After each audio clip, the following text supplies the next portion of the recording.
In the year 1431, deep within the shadows of a jagged stone fortress in Rouen, a 19-year-old girl who had single-handedly rewritten the destiny of Western Europe sat bound to a heavy wooden block. This was Joan of Arc, the Maid of Orleans, now a prisoner of the very soldiers whose invincible army she had shattered on the battlefield. The woman who had marched across a bleeding France to place a crown upon a king was now surrounded by men determined to prove she was no messenger of the Almighty, but a puppet of the occult deserving only the fire. Her journey to this cold, damp cell began on May 23, 1430, when she was pulled from her horse during a desperate skirmish at Compiègne. To her captors, the Burgundians, she was the most valuable prize in the world. To the English, she was a nightmare that needed to be extinguished to justify their failing occupation. By November, the English had finalized a dark bargain, paying 10,000 francs, the price of a king's ransom, to take custody of the girl they feared more than any general. She was moved to Rouen, the iron-fisted administrative capital of English-occupied France, where the machinery of a rigged legal system awaited her. By the time December winds howled against the battlements, Joan found herself entombed in the castle of Betrayal, a fortress under the absolute command of the Earl of Warwick. The English had not just bought a prisoner, they had purchased a political weapon. If they could brand Joan a witch, they could strip King Charles VII of his divine legitimacy and reclaim the French throne. On January 3, 1431, the trap was officially set with an edict charging Joan with a litany of grave religious crimes. The stage was managed by a bishop, a man whose soul was deeply intertwined with the English occupation. He assembled an ecclesiastical court designed for a character assassination dressed in the robes of faith. The accusations were sharp. She was charged with the sin of wearing men's armor in violation of biblical law. The accusations were sharp. She was charged with claiming to receive secret divine visions and refusing to submit her will to the authority of the church. This trial was a spiritual battleground where the judges sought to determine if her miraculous victories were acts of God or the sinister work of a heretic guided by demons. The formal interrogations were launched on February 21, 1431. Joan was led into the castle chapel, a small, fragile figure standing before 42 high-ranking clerics who had gathered to seal her fate. Though she agreed to swear an oath to speak the truth, she showed a flash of her legendary defiance by refusing to reveal any details that might compromise the safety of King Charles. Between late February and the end of March, Joan was subjected to nearly a dozen grueling sessions that pushed her to the brink of exhaustion. The clerics hammered her relentlessly on three primary fronts: the specific nature of her visions, her refusal to surrender her conscience to the church, and her persistent wearing of masculine attire. These were not questions meant to find truth, but traps designed to catch her in a contradiction. In one of the most famous moments of the trial, they asked her if she believed she was currently in a state of God's grace. This was a lethal theological snare. According to the doctrine of the time, no human could claim to know for certain if they possessed God's grace. If she said yes, she was a heretic. If she said no, she was admitting her visions were false. Joan's response was nothing short of miraculous, stating that if she were not in grace, she prayed God would put her there, and if she were, she prayed he would keep her there. Even the men who hated her were silenced by the sheer brilliance of her spirit, despite her wit. The initial 70 charges were whittled down to 12 specific articles of accusation. Joan defended her life with such sharp intelligence that even some of the assembled clerics began to feel the weight of their own corruption.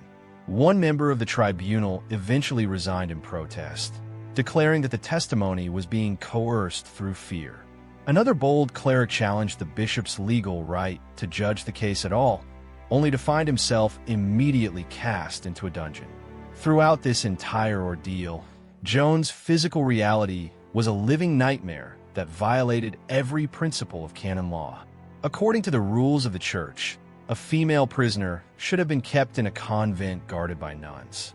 Instead, Joan was held in a secular military prison, a den of soldiers who viewed her as an enemy of the state.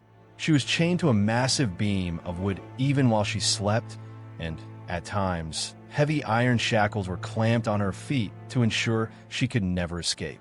Guards were stationed inside her cell 24 hours a day. Testimony from her later rehabilitation trial revealed that 3 guards were always inside her room while 2 more stood watch outside the door. She was never alone, never safe, and never at peace. These men subjected her to a constant barrage of harassment, taunting her with her impending death and mocking her faith. When she fell gravely ill with a fever, she begged for the comfort of the Eucharist, but the court denied her these final mercies. The English commander occasionally stepped in to curb the worst of the abuse, not because he felt pity, but because the English treasury had paid the equivalent of 1,000 horses for her beyond the psychological torture. The physical danger was constant. Later accounts suggest that Joan faced repeated attempts of assault from the soldiers. This brutal environment explains why she was so adamant about wearing men's clothing.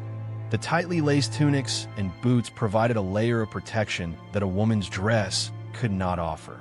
She argued passionately that it was far more proper to dress as a man when surrounded by male guards than to leave herself vulnerable. The judges, however, ignored the reality of her danger, choosing instead to view her clothing as a sign of spiritual rebellion. The trial itself was a mockery of legal standards. Joan was interrogated for weeks without ever hearing the formal charges against her, and she was denied any form of legal counsel. Furthermore, the trial was held in Rouen rather than her home diocese, a blatant breach of law. There is strong evidence that the court reporters were even ordered to falsify the transcripts. On May 23, 1431, the final verdict was delivered. The theologians of the University of Paris had spoken. Her visions were the work of demons. Her clothes were a perversion of nature, and her defiance made her a heretic. If she did not sign a confession, she would be burned alive. The following day, she was taken to a cemetery and shown the stake. Faced with the smell of smoke and the weight of her isolation, Joan finally broke. She signed a document of abjuration, admitting she had deceived the world, and her sentence was changed to life in prison. She was given a dress and forced to return to her cell, but this submission was fleeting. Only days later, the judges visited her and found her once again dressed in her soldiers. Joan claimed she had done so by choice, stating that her voices had returned to condemn her for her betrayal of the truth. However, other witnesses claimed the guards had stolen her dress. The trap was sprung regardless. On May 28th, she was declared a relapsed heretic, a crime for which there was no second chance. On the morning of May 30th, 1431, the 19-year-old girl was led to the marketplace of Rouen. She was allowed a final moment of prayer, a rare mercy in a trial defined by cruelty. As she was tied to the high pillar in the center of the square, she asked for a cross. An English soldier, moved by her courage, handed her 2 sticks bound together. She held it to her heart as the flames began to lick at the wood.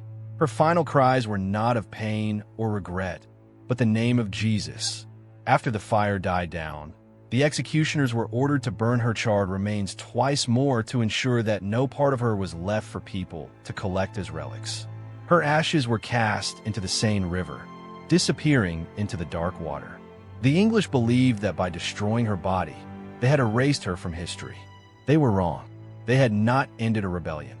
They had created a martyr whose image would become the soul of France. 25 years later, at the request of her mother, a new trial was opened. After hearing from over 100 witnesses, the original verdict was declared null and void, a product of malice. In 1920, the girl the world tried to burn was raised to the altars as Saint Joan of Arc. If you had stood in that crowded marketplace in 1431, watching the flames rise around that young girl, would you have seen a criminal or a saint? The tragedy of Joan of Arc was never about a conflict of faith. It was a desperate political murder designed to kill the spirit of a nation. But in trying to silence her, her enemies gave her a voice that would echo across the centuries, proving that even the strongest chains and the hottest fires cannot extinguish the light of a true conviction. This was a girl who had no formal education. She had no military training and no political standing, yet she held the most powerful men of her era in a state of constant fear. Her trial was not just a legal proceeding. It was an admission by the English that they could not defeat her spirit on the field of battle. Even as she stood amidst the heat of the pyre, she remained the commander of her own destiny. Today, her name is synonymous with courage and the unwavering belief that one voice, however small, can change the world.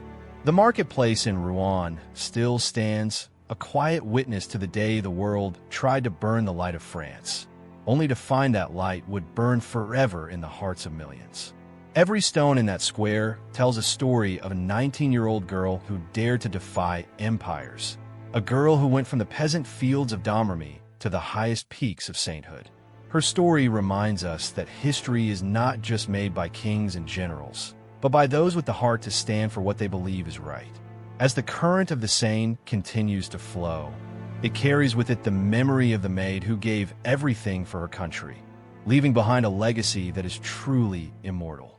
The fires of 1431 did not mark an end, but the beginning of a legend that would inspire generations to come, proving that the truth, once spoken, can never be truly silenced.